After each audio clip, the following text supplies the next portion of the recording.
Hello, everyone. I'm Emily Barske, the business records editor, and I'm here today with a special guest to have a conversation about confidence as part of our Fearless initiative.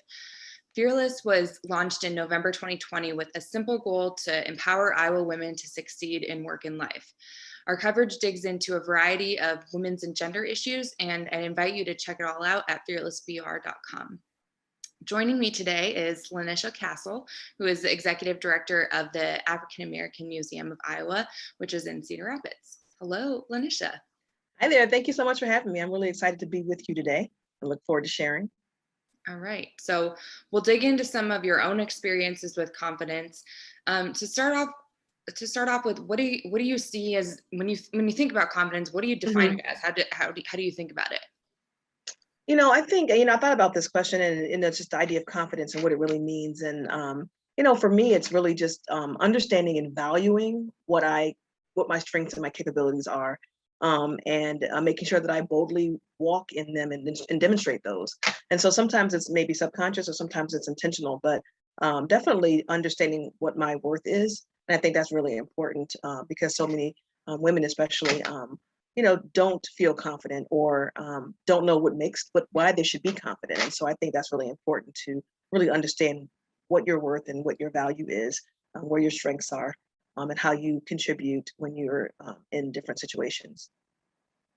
Yeah, and I think the understanding of your worth, I've seen lots of mantras like "you are enough," "you are," you have all the capabilities you need, and things like that. What do you think it is that makes that maybe more of a struggle for women than it does for men? I think we're used to kind of the gender roles, and we're also tasked with not only being in the workplace, but also potentially being, a good mom and a good wife and, the kind of the coordinator and the glue that holds a lot of things together. And so I think that, not that men don't have to multitask and to do wear a lot of hats, but women have been traditionally tasked with wearing so many hats. You almost feel like you can't do everything great. And that's not necessarily the case. We can do well in all those areas, and we don't have to necessarily compete with ourselves in those areas. We can be a great mom and a great business leader or nonprofit leader, and still be able to be effective in all the roles that we have on our plate. So yeah, I think that a lot of that has to do with being encouraging to yourself and also being around others who might encourage you as well. Yeah, I really like what you said about kind of the glue that holds everything together in a lot of situations. I think that's very Hmm. true for the roles that women play in a lot of situations. Um, Hmm. Tell me a little bit about your own personal journey with confidence throughout your life. Well, I think that I often didn't appreciate I talked about the worth and the value of what I brought to the table. I thought that some of the skills and gifts that I have, or that I've acquired over time were things that everybody else had too. That I think I'm a good writer and I think I'm able to connect with people on a deeper level and cultivate relationships and that I have a knack for fundraising. But I thought, oh, those are not unique. Those everybody can do those things. And then I had to start to, consider, I'm a woman of faith, so I kind of go to scripture to kind of get my encouragement many times, and I've learned that God gave us all special gifts and talents, and that we should be strong and courageous and bold in those things. And so I began to embrace, what my strengths are, and realize that yeah, other people may have some of those strengths, but I'm unique. I'm LaNisha. I have value and worth, and I can demonstrate those things, and I don't have to be in your face and say I'm a great fundraiser or I'm a great this. You kind of just lead by example and you do your work, and I think people will be able to see those things. And so I've been able to just try to present a strong front, even if I don't, if I might not be feeling it that day. That smile and making the eye contact and posture, all those things can add to that whole idea that I give off a confident vibe, maybe. So you try to do those things, and some of it is intentional. You have to kind of, it's almost like the mantras you mentioned when you have to encourage yourself. Sometimes it's just like, if I smile today, it's going to be a good day, that kind of thing. So you're going to have to do those things for yourself, and then surround yourself with those kind of people who also encourage you to do those things. Yeah, I think surrounding, yourself with people is a huge piece of that. Are there Mhm. particular moments in your life where you can think of people that have instilled that in you, or maybe your education or your faith that have Mhm. helped Sure. you on your journey? Oh, absolutely. Certainly my faith for sure.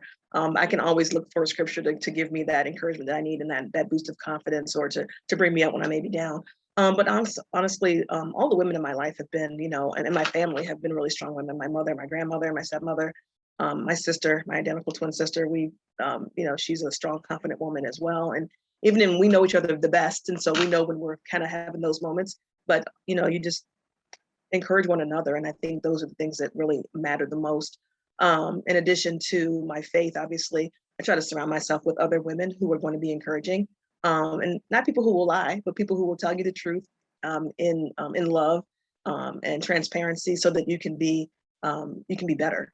You don't want the kind of feedback and criticism that's going to make you discouraged, but usually that kind of constructive feedback that causes you to self-reflect so that you can do better the next time. So I Yeah. like those type of people. Yeah, the constructive feedback is always helpful. Somebody said once, we have kind of a committee at the Business Record helping hold us accountable, and it's particular to racial equity within our coverage. But one of the members at one point said, like, we're not a rah committee. We're supposed to give that constructive feedback. And I think that's Absolutely. true. I think we all kind of need some of that in our lives to have the points where people can be truthful and honest with us. Absolutely. What are some ways that we can support others in building the confidence ourselves? Like what is it that we can provide others? I think that, like I said before, encouraging each other. Some of the things that I like to do when I'm in a crowd, especially when I'm in a room, like if I'm on a board, or if there's new people, maybe I'm not the new one, maybe there's someone else who's new, who is trying to find their place. I like to again go back to my faith and scripture, and be quick to listen and slow to speak.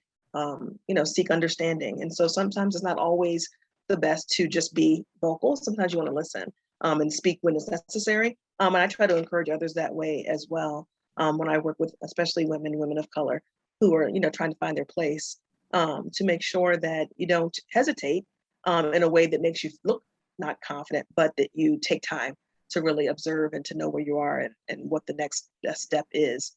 But I think that we have to remind ourselves that we are at the table because we belong there, that we deserve to be there. We put the work in, and that we have a voice, and that we can use it when it's necessary. Yeah. And I think that's something within our leadership structure too, to help leaders understand that that people will come with different characteristics, and sometimes that quiet demeanor is confidence, and it's not always being the loudest voice in the room. But tell me a little bit about your own demeanor. How do you show up in spaces? Well, you know what? I think, when I'm new to a space, we'll use board as an example. I do try to listen and observe to find out what the culture is of the organization that I may be serving with. What's been happening over the last few years or the last few months, before I just step right in, because a lot of times you come in with an idea and not realizing that, that's already been put on the table. So I do want to listen and observe what's going on. And then, I try to make sure that I'm bringing something to the table. I don't want to just sit on a board just to say that I'm on there, but I understand what my strengths are, and I'll ask questions that allude to, do you need this? What kind of things are you seeking from me? I like to get expectations out on the table right away, to find out, how can I best be of service when I'm in that capacity. Yeah, just making sure that people know who I am and what I have to bring, and then me also being aware of what's expected. Yeah, you mentioned particularly the being supportive for all women, especially for women of color. And I'm just curious. A lot of times, women, and especially women of color, might be the only person in the room who looks like them, who shows up as with that identity. And so I'm curious, it can be tough in those situations to speak up or to use your authentic voice, because the folks around you are not from the same background. Right. So I'm just curious, in those moments, what would you encourage people to do to kind of build confidence in those times? It's interesting perspective. I'm sure there's multiple perspectives even in that same scenario. And I think for me, I think I'm usually not as awkward in those situations as the people who make up the majority of the room. I'm used to being in those situations where I'm the only one. And I think a lot of people people of color, particularly in a place like Iowa, where the majority of people are not of color, we are used to being in those situations. So it's almost you almost take on the responsibility of making other people feel comfortable. And so, but we shouldn't have to do that. But I think that's often the case. And I think it's out of necessity sometimes so that you can be an active participant. And so I try to have personal conversations and not just the group ones, get to know people as individuals. But the way I encourage others, well, actually, I'm working with the NAACP. We're actually having a seminar, half-day seminar in the next couple of months dealing with empowering people, women of color, to serve in their communities on boards and commissions and things like that. And so we're really excited about that because we know that there is that kind of that barrier. You know, how do I get started? Am I going to be am I in the right place?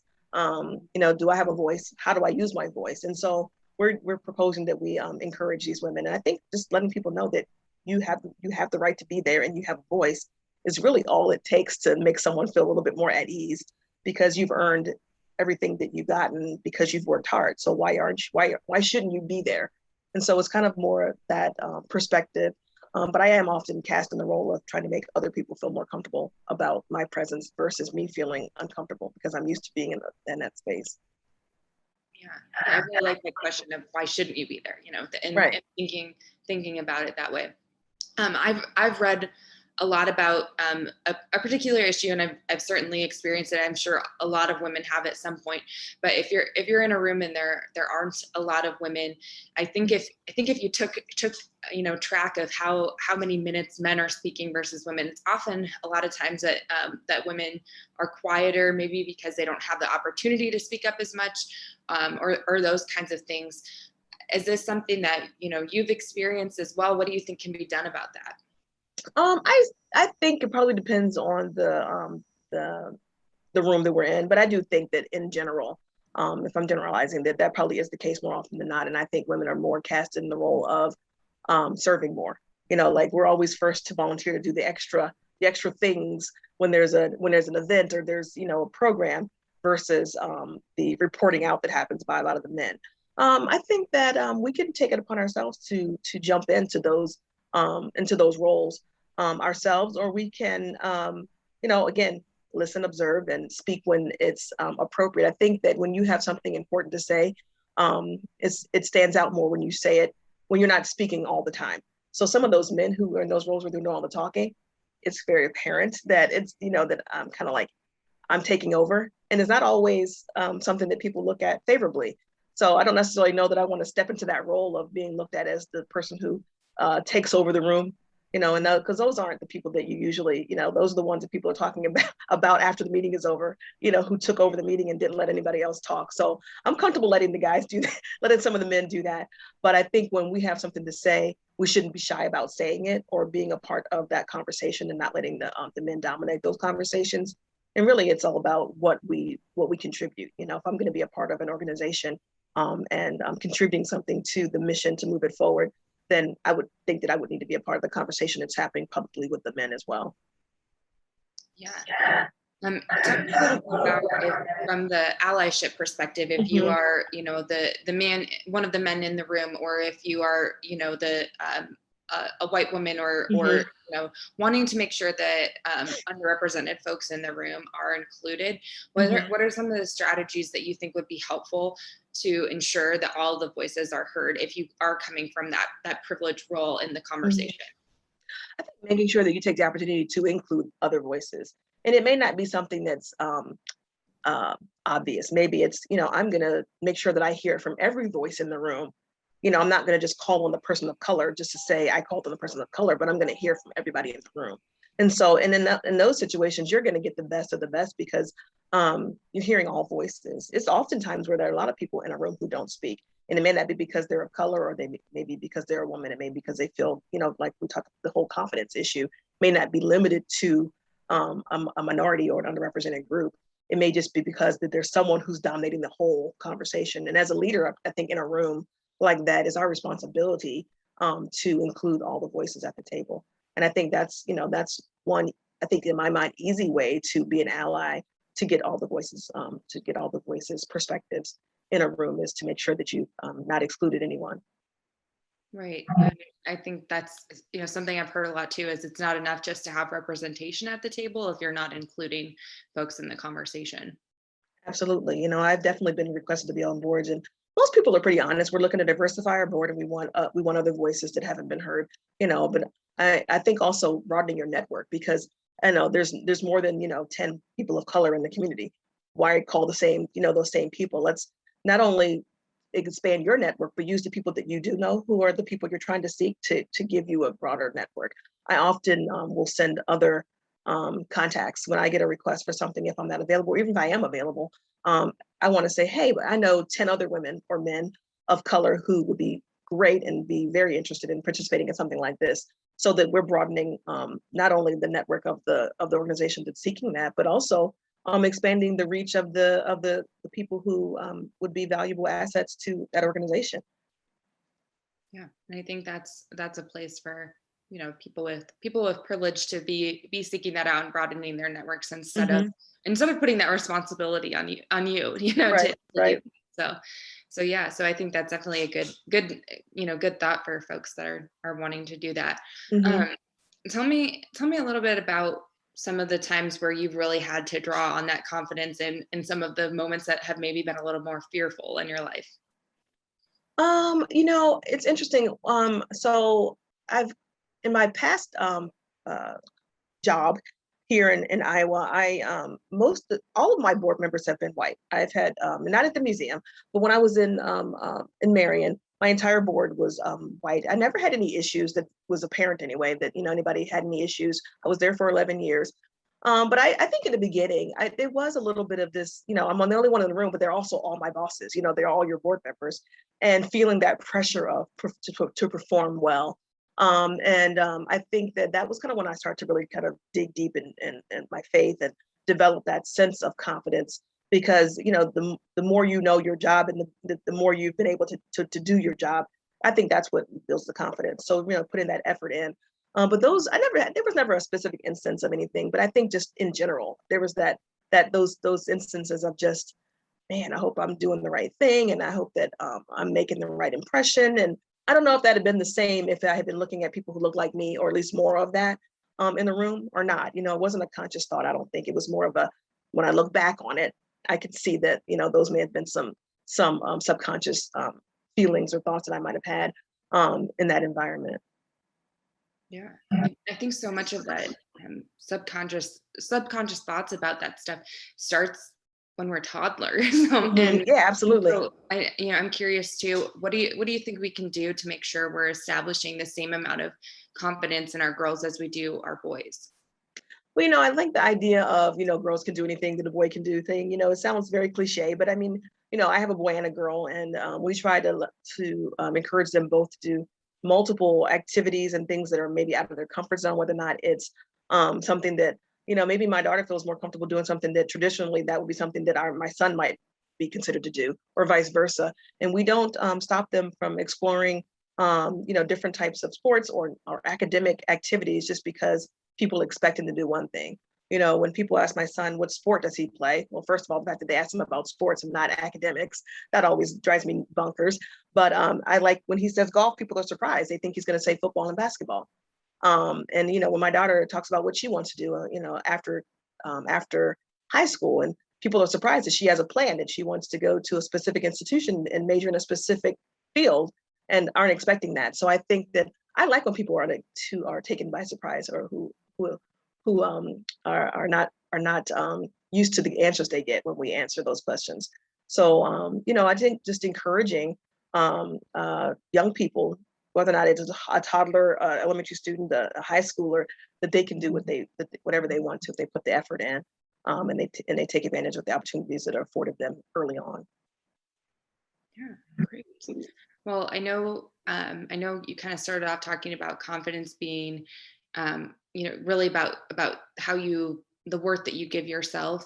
Mhm. How can people continue to just build that for themselves and build the worth that they see in themselves? Making sure you take advantage of opportunities for growth. We can't be content right where we are right this very moment. And we also have to see ourselves where we want to be, and not where we are right now. So I think those are important things.